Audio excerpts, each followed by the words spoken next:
Hi, I'm Max, and we've been gathering a lot of questions on Ask Max at nature2.o. And here is one of them. A question I have here is about abundance system.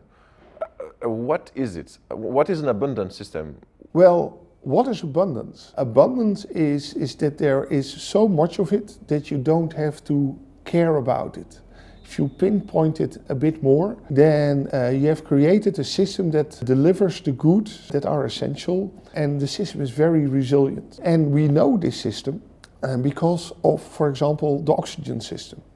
Oxygen would be the product with the best lock-in of the world. If you don't breathe for 5 minutes, you die. What we humans do is actually very funny, because there's so much oxygen around that we have a very, very hard time to create a business around it. And if you can't create a business around it, what we humans do is we forget about it. We don't talk about it.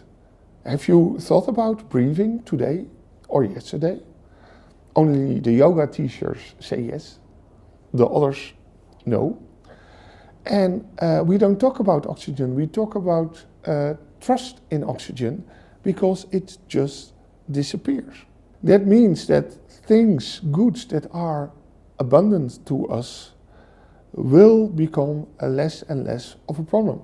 This sounds very nice, but how can we create an ecosystem of abundance? Well, that is taking a step back and look at what we are doing at the moment. Let's start with something that is as abundant as oxygen: energy. Because this morning as you woke up, the sun was shining, delivering an abundant layer of energy, of sunlight on the earth. It's 1500 times the amount of energy you need. If you look at the natural ecosystems, for them that is enough. They have access to energy, they can work with it.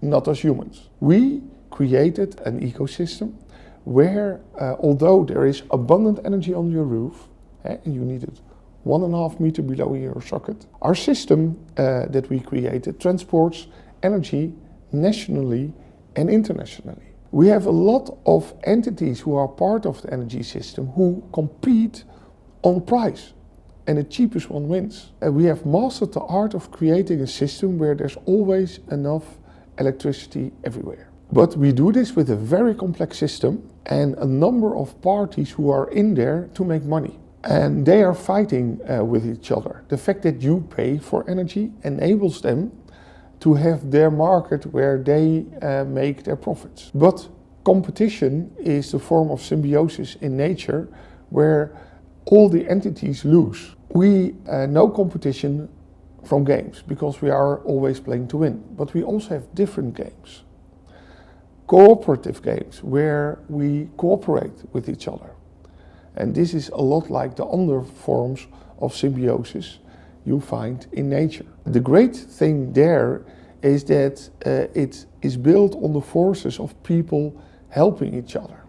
Well, how could we create such an energy system? Important is, I think, is that you would stop selling units of energy. Take that as a starting point of the ecosystem. What you say, okay, we want to build an ecosystem for all, and this ecosystem should be very easy and as free as possible. So if you can operate your house by using this abundant layer of sun on your roof, 1500 times the amount you need, then energy for you is free. If you force by accident the system to transport energy, to generate energy, to store energy or to convert energy, you're forcing the system to operate, and then of course you have to pay. The big thing that has changed is that you are now in the same position as all of your neighbors, as all the members of your community.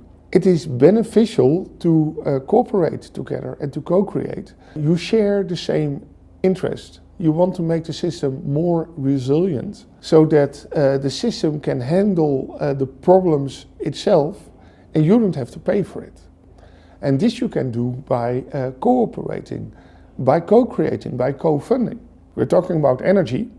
There are a lot of different forms of energy. So water with salt and a membrane is also an energy system.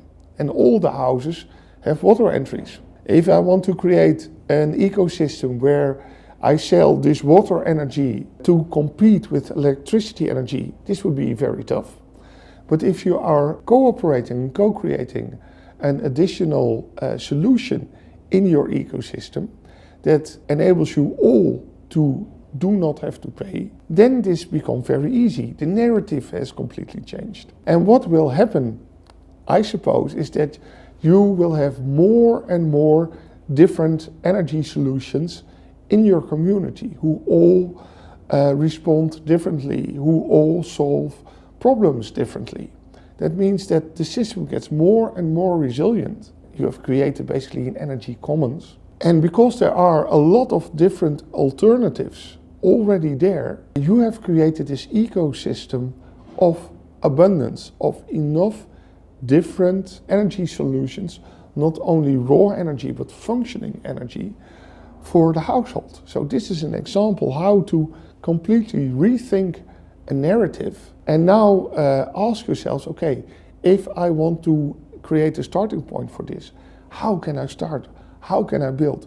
This is an example of what we want the teams to do in the preparation for the hackathon so that they are ready. And if you like the topic of energy, there's already a community working on that. See the link below. You talk about trust. Why is trust important in this abundance system? How does it play a role? In the blockchain space, there's a lot of talk about trust. I seldomly do that. I like solutions that operate on a level that you don't have to care about it and it still works. I earlier used the oxygen example. Nobody talks about trust in oxygen, although it's vital for everybody of us. Trust is what happens between people if they get connected.